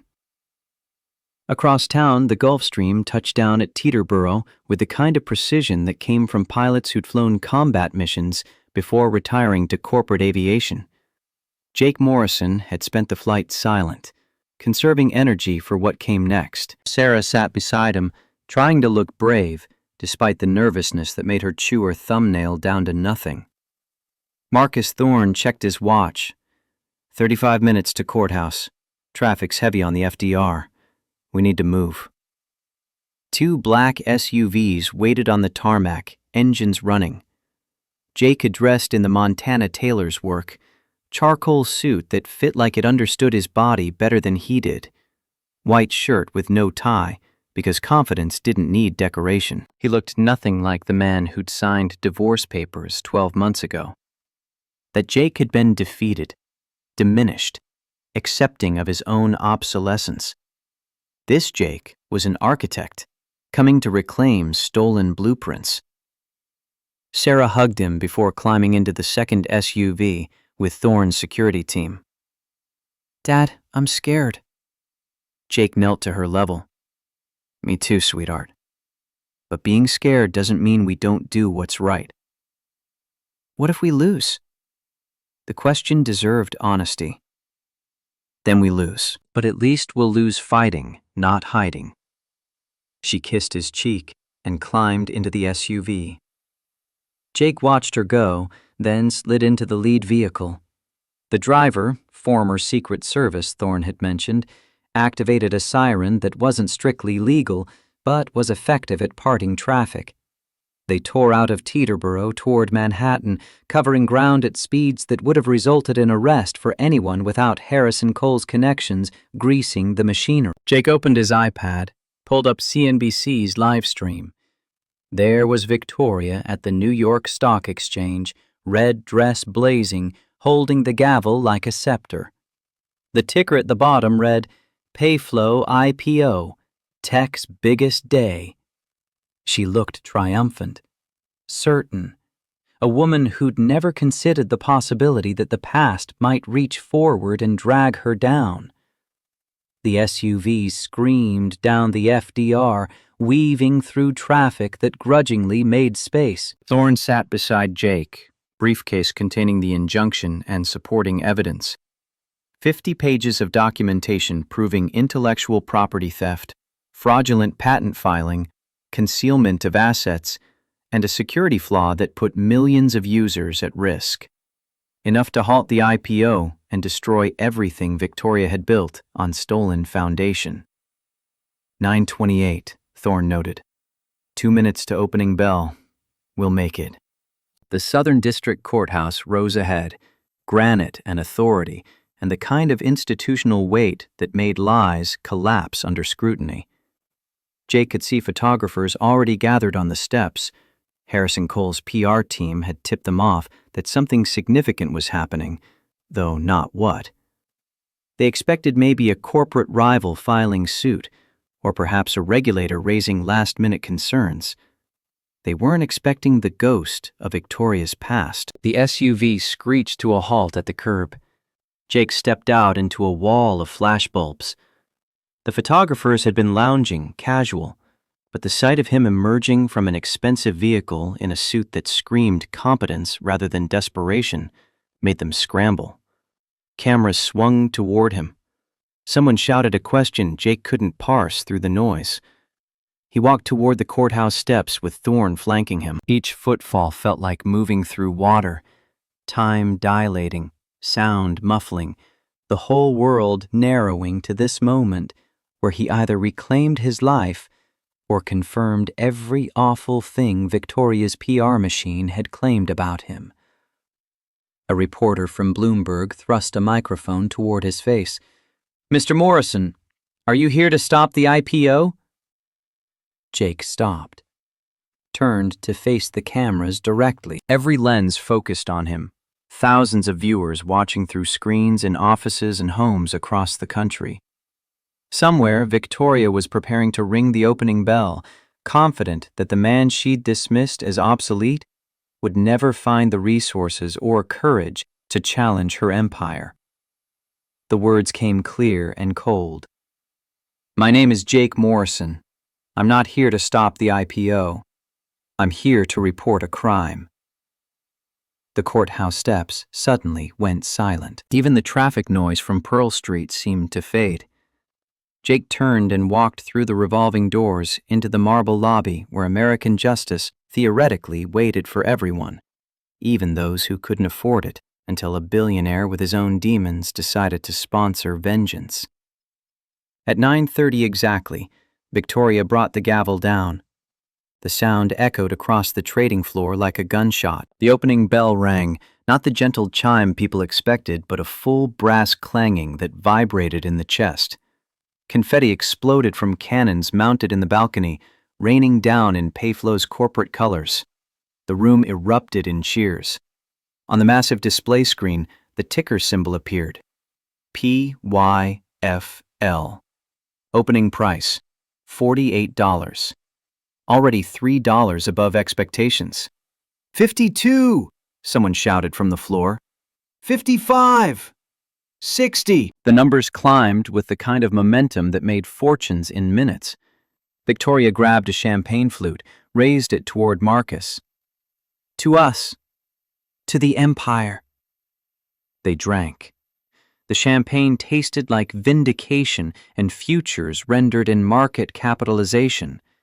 This was the moment every entrepreneur chased, the transformation from struggling to successful, from doubted to undeniable. Her father was dead, but if ghosts existed, his was watching her prove him wrong with every tick upward on the stock price.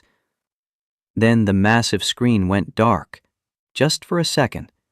When it flickered back to life, the feed had changed, no longer showing the trading floor. Instead, CNBC's breaking news banner slashed across in urgent red. The anchor's face appeared, pale and shocked. We're interrupting coverage of the Payflow IPO with breaking news from the Southern District of New York. A massive emergency injunction has just been filed against Victoria Sterling and Payflow Holdings. Victoria's champagne flute slipped from her fingers, shattered on the polished floor. Around her, the celebration died, like someone had cut power to life support. The camera cut to courthouse steps. There stood Jake Morrison, not the broken ex-husband from tabloid photographs, but someone completely transformed. Charcoal suit, white shirt, standing beside a woman Victoria recognized from legal conferences. Natasha Reyes. Quinn Emanuel. The kind of attorney who didn't take cases she couldn't win. The anchor continued. The plaintiff, Jake Morrison, former husband of Ms. Sterling, alleges that Payflow's core source code was stolen from him. The filing includes technical analysis claiming the software contains a catastrophic security flaw that puts all user data at risk. The presiding judge has granted an immediate temporary restraining order pending SEC review. On the trading floor below, the celebration transformed into chaos. Traders who'd been cheering moments ago now scrambled toward terminals, trying to execute sells before the bottom dropped out. A floor official's voice boomed over the loudspeakers. Trading halted! Code red! Trading halted on PYFL, pending regulatory review. The numbers on the display screen froze. $62 per share. The graph that had been shooting upward like a rocket went flatline. Dead. Victoria stared at the screen, at Jake's face, calm and implacable, looking directly into the camera with an expression she'd never seen before. Not anger, not even satisfaction, just cold certainty that he was right and she was finished. It's a lie. Her voice came out hoarse, barely audible, then louder. It's a lie! He's crazy! He's broke! Marcus pulled away from her, already checking his phone, his face drained of color. Victoria, the news, it's everywhere. #1 trending. They're posting the patent documents, code comparisons, your name. Victoria fumbled for her phone with hands that wouldn't stop shaking. Twitter had exploded. #PayflowFraud dominated trending topics. LinkedIn filled with posts from former colleagues expressing shock. The Wall Street Journal had already published a breaking news alert questioning the validity of her technical credentials. Someone grabbed her arm. She spun, expecting Marcus, instead found two men in dark suits that marked them as federal rather than corporate. Behind them, more suits. SEC regulators with briefcases and the kind of expressions that meant someone's empire was about to undergo invasive examination. Miss Sterling, I'm Agent Morrison with the FBI Financial Crimes Division. We need you to come with us for questioning regarding allegations of securities fraud and intellectual property theft. The room tilted. Victoria grabbed the railing to keep from falling. This couldn't be happening. She'd paid lawyers hundreds of thousands to ensure every filing was clean, every patent legitimate, every disclosure accurate. Jake had signed the divorce papers. He'd accepted nothing. He'd walked away. But he hadn't stayed away. And the realization crashed through Victoria's certainty like a wrecking ball through glass. Jake had never been defeated. He'd been planning. The elevator behind the podium opened. More FBI agents. More SEC regulators. A woman Victoria recognized from the Attorney General's office. This wasn't standard IPO jitters. This was a coordinated federal response to documented fraud. Marcus Vance had backed away toward the far exit, already distancing himself from the blast radius. When Victoria called his name, he didn't turn around, just kept walking, leaving her to face the consequences alone. The confetti still drifted down from the cannons, falling like snow, like ash, like the remains of everything Victoria had built on stolen ground. 3 weeks later, the penthouse at 432 Park Avenue felt like a museum of a life that had ended but hadn't figured out how to die. Movers in blue coveralls systematically packed Victoria's possessions into boxes labeled for storage or disposal. The Damien Hirst painting came down from the living room wall, leaving a pale rectangle on plaster that had never seen direct sun. Crystal vases got wrapped in bubble wrap, designer furniture tagged for auction. Victoria sat on the Italian sofa that had cost $40,000 and would sell for maybe $10,000 at Christie's liquidation sale. She hadn't showered in 2 days, hadn't changed clothes. The red Armani dress from IPO day hung in the closet like a monument to hubris. The SEC had frozen her assets pending investigation. The Payflow board had voted unanimously to remove her as CEO, installing an interim replacement who'd immediately begun cooperating with federal investigators. Class action lawsuits from investors who'd lost money on the halted IPO piled up like cordwood. And the media that had loved her 6 months ago now competed to write the most scathing takedown of the woman who'd built an empire on stolen code. Footsteps echoed in the hallway. Victoria didn't look up. Probably another mover asking about furniture she no longer cared about. But the footsteps stopped. Then Marcus Vance's voice, tight with anger. The cards are declined. All of them. Black card, platinum, even the joint account we set up. Victoria finally looked at him. He stood in the doorway, trailing Louis Vuitton luggage, wearing sunglasses indoors like he could hide from association with her failure. It's a temporary freeze. The lawyers are filing motions on Monday to release operating funds. There is no we, Victoria. The words came harsh, final. You told me you wrote the code, told me he was nobody. Now I'm being subpoenaed as a material witness. My face is on CNBC as a potential accomplice to securities fraud. I can't get a reservation at Le Bernardin. Do you understand what that means in this city? He signaled to the movers to take his bags. Victoria stood, voice cracking. Marcus, please. We're partners. You said I was a partner in a billion-dollar company, not a partner in a federal indictment. You're radioactive. Everyone you've touched is radioactive. I'm done. He walked into the elevator without looking back. The doors closed on his indifference. Victoria stood alone in the echoing space, surrounded by the dismantled evidence of success that had never been hers. The view from 92 floors showed Manhattan spreading in every direction, millions of lives being lived by people who'd never heard of Payflow or Victoria Sterling or the cautionary tale she'd become. Her phone buzzed. Text from her attorney. Settlement conference scheduled. Thursday, 2 p.m. Quinn Emanuel offices. Come prepared to negotiate. Victoria knew what that meant. Jake wasn't interested in quiet resolution. He was going to make her sign away everything, publicly admit to fraud, and accept whatever humiliating terms his lawyers demanded. The alternative was federal prison and complete financial ruin. Some choice. The Quinn Emanuel conference room occupied the 45th floor of a midtown tower, all glass and steel, and the kind of expensive minimalism that communicated seriousness. Victoria arrived with her court-appointed attorney.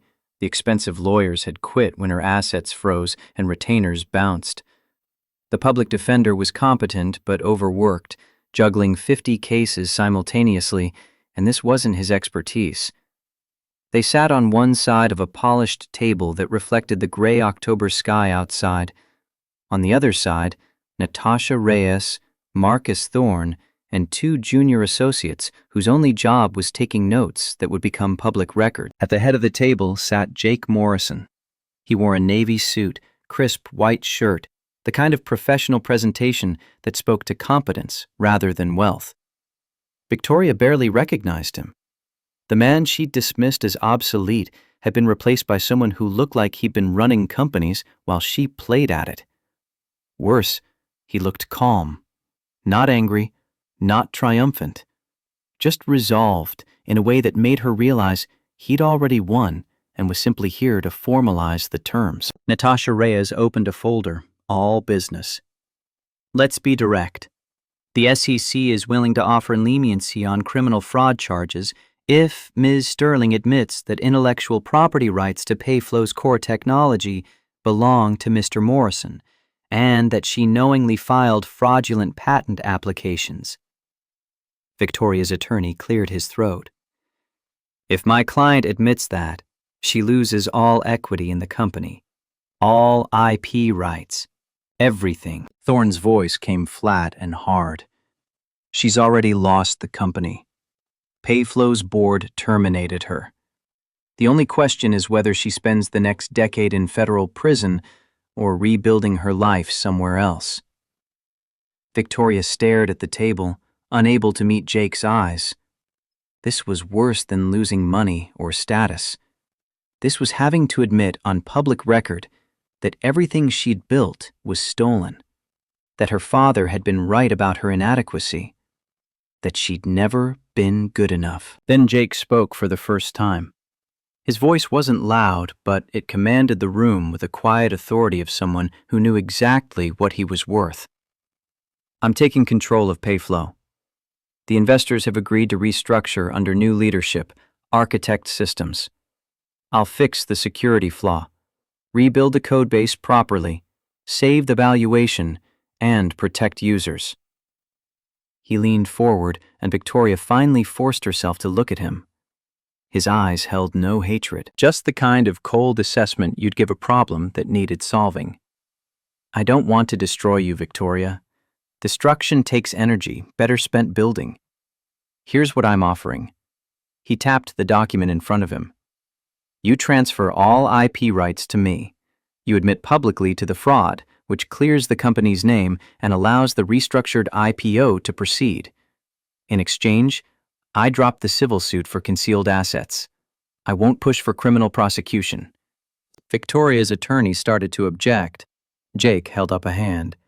And because I believe in fairness, even when it hasn't been extended to me, his mouth curved in something that wasn't quite a smile. I'll grant you a monthly stipend for 3 years, and you can have the cabin in Montana. The words hit Victoria like a physical blow.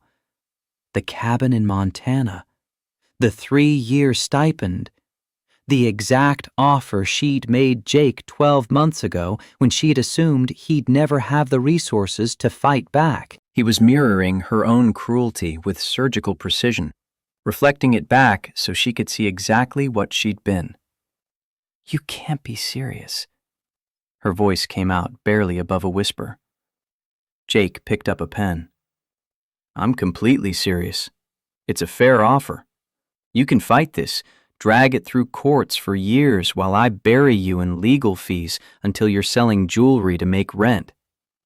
Or you can sign, take the cabin, disappear quietly, keep whatever dignity you have left." The words were hers, verbatim, the speech she'd delivered while he stood in her penthouse, broken and desperate. Now he sat across from her in a borrowed conference room, holding all the power she'd spent a decade accumulating, and offered her the same humiliating scraps she'd once thought generous. Victoria looked at her attorney. He gave a tiny nod. Sign or face federal prosecution. Those were the options. Her hand shook as she picked up the pen. The settlement agreement blurred through tears she refused to shed in front of Jake. She signed her name, Victoria Sterling, not the hyphenated Morrison she'd adopted for the marriage, and pushed the papers across the table. Natasha Reyes collected them immediately, as if afraid Victoria might change her mind before ink dried. "It's done." Victoria stood on legs that barely supported her weight. She looked at Jake one last time, searching for some recognition of their shared history. The coffee shop in Boston, the basement where he'd coded miracles while she charmed investors, the bedtime stories he'd watched her read to Sarah with genuine affection before ambition consumed everything. But Jake's expression held no nostalgia, no anger, just the calm certainty of someone who'd taken back what was his and could now move forward. She wanted to say something, apologize, threaten, beg, explain that her father had broken something in her that made love feel like weakness and power feel like survival. But the words wouldn't come. She'd made her choices, stolen his work, destroyed his reputation, assumed he'd never rise from the ashes she'd created. She'd been wrong. And now, the entire world knew it. Victoria walked out of the conference room, down the hallway lined with portraits of Quinn Emanuel's successful cases, and into an elevator that descended toward a future where she'd be remembered not as a self-made tech mogul, but as a cautionary tale about what happened when you built on stolen foundations. Jake remained in the conference room after Victoria left.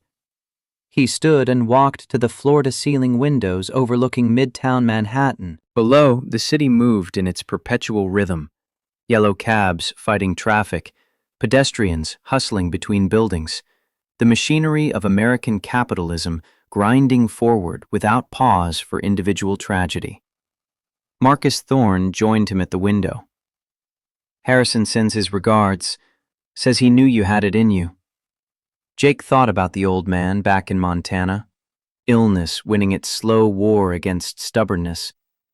Harrison Cole had given Jake more than legal representation. He'd given him back the belief that competence mattered, that skill outlasted credentials, that the person who built something always understood it better than the person who stole credit. "How's Sarah?" Thorne asked. "At the hotel with the security team, probably video chatting with Emily about horses." Jake smiled. "She asked if we could go back to Montana for Christmas. I told her yes." "You can afford more than that now. The restructured IPO will make you wealthy." "Not Victoria-level wealthy, but comfortable enough." Jake nodded. The investors had been surprisingly eager to work with him once they understood he was the actual architect behind Payflow's technology. The restructured company, Architect Systems, would go public in 6 months, and Jake's equity stake would be substantial. Not the $8 billion Victoria had been chasing, but enough to give Sarah a childhood where she never had to lie about iPads. Mr. Morrison? One of the junior associates appeared in the doorway.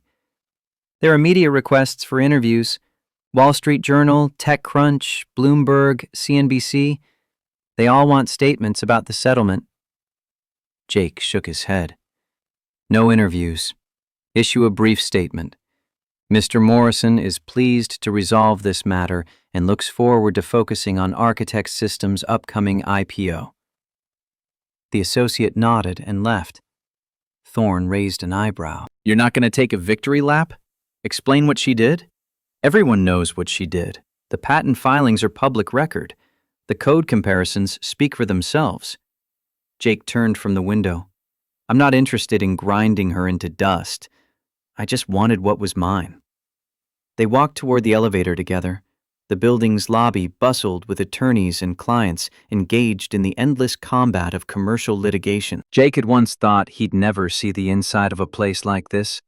Too expensive, too intimidating, too far removed from warehouse night shifts and trailer parks.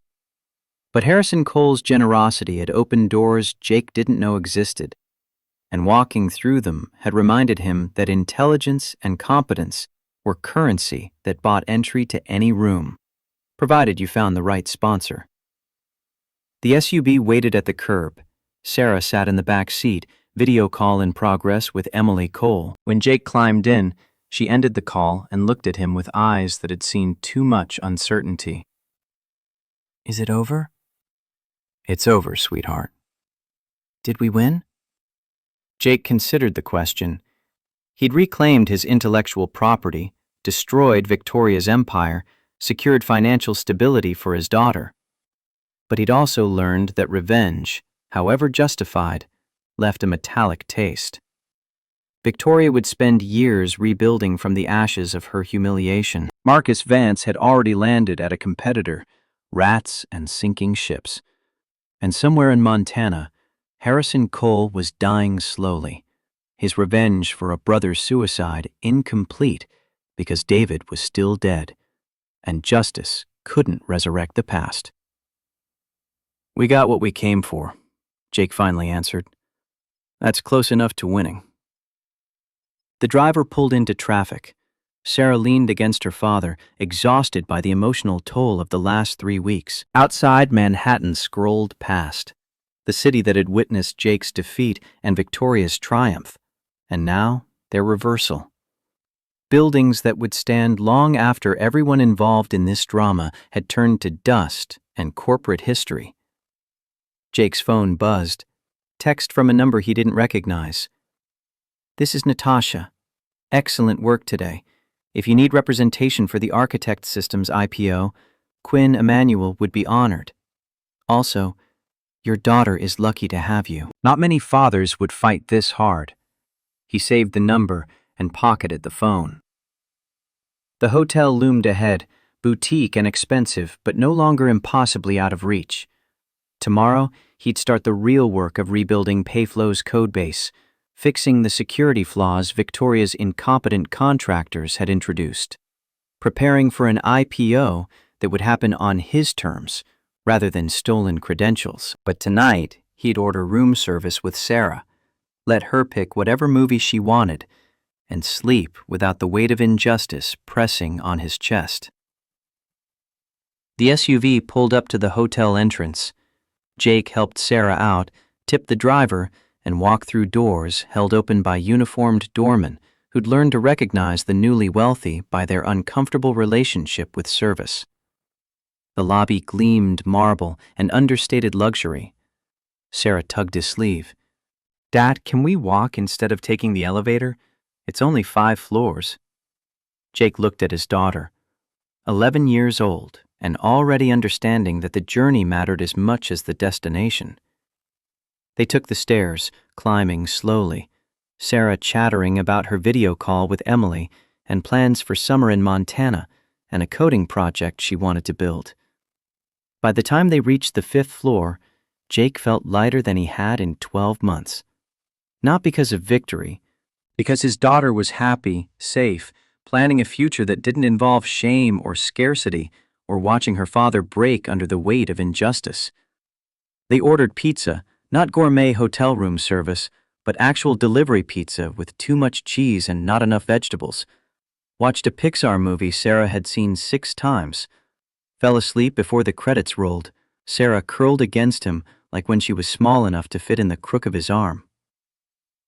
Jake woke around midnight, carefully extracted himself without disturbing Sarah, stood at the window looking down at the Hudson River, black and unknowable, flowing toward the Atlantic and eventually the world beyond New York's gravitational pull. His phone sat on the nightstand.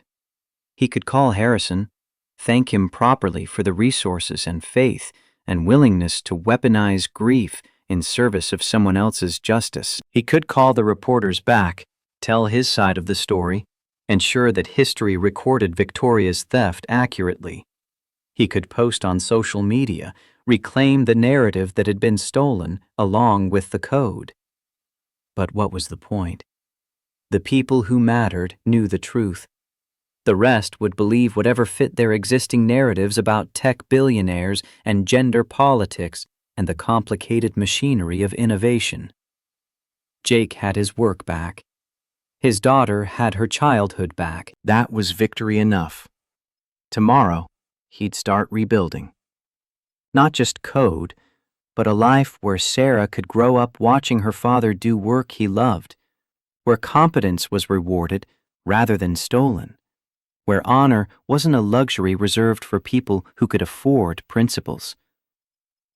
The city lights painted the river in streaks of orange and white. Somewhere out there, Victoria Sterling was packing belongings for a cabin in Montana, preparing for exile in the same landscape where Jake had learned to fight back. The symmetry was almost poetic. Jake pulled the curtains closed, climbed back into bed beside his sleeping daughter, closed his eyes and saw code scrolling past. Not the corrupted version Victoria's contractors had mangled, but the original architecture he'd built in a Boston basement before ambition and betrayal had complicated everything. Tomorrow he'd start writing it again. Better this time. Stronger. With security protocols that couldn't be stripped out by offshore contractors who didn't understand why safeguards existed. Code that would carry his initials in every comment, his logic in every function, his mind rendered in syntax so clear that no one could ever again claim they'd built what he'd architected. But tonight he slept, deep and dreamless, the sleep of someone who'd fought for what was right and survived to build again. Morning arrived with October sunlight streaming through hotel windows that framed Manhattan as a promise rather than a threat. Sarah woke before Jake, already dressed, backpack loaded with the iPad Jake had finally been able to afford. Dad, Mr. Thorne texted. He wants to know if we want to fly back to Montana for a few days before you start work on Architect Systems. Jake sat up, rubbed sleep from eyes that for the first time in a year didn't feel heavy with defeat. What do you think? Sarah grinned. Emily says the aspen are turning gold. We could go riding in the mountains. Then let's go. They packed quickly. They'd learned to travel light during the months in Riverside. The hotel checkout took minutes. Outside, Marcus Thorne waited beside an SUV that would take them to Teterboro. Montanavin? Thorne asked as Jake loaded bags. Montana. A week, maybe 2. Then back here to start building. Jake looked at the city one last time. But we'll come back on our terms. Not running, not hiding, building. The SUV merged into traffic heading toward New Jersey. Sarah pressed her face to the window, watching the city scroll past. Somewhere in those buildings, Victoria Sterling was learning that money couldn't buy back reputation once you'd spent it on lies. Somewhere, Marcus Vance was discovering that loyalty purchased with proximity to power lasted exactly as long as the power did. But Jake wasn't thinking about them anymore. He was thinking about Montana Aspen and his daughter's laughter and code he'd write that would carry his name forward into a future where competence mattered more than credentials, where the person who built something always understood it better than the person who claimed credit. The Gulf Stream waited at Teterboro, engines already running. As they climbed the stairs, Sarah turned to him with a seriousness that made her seem far older than 11. Dad, are you happy now? Jake thought about the question.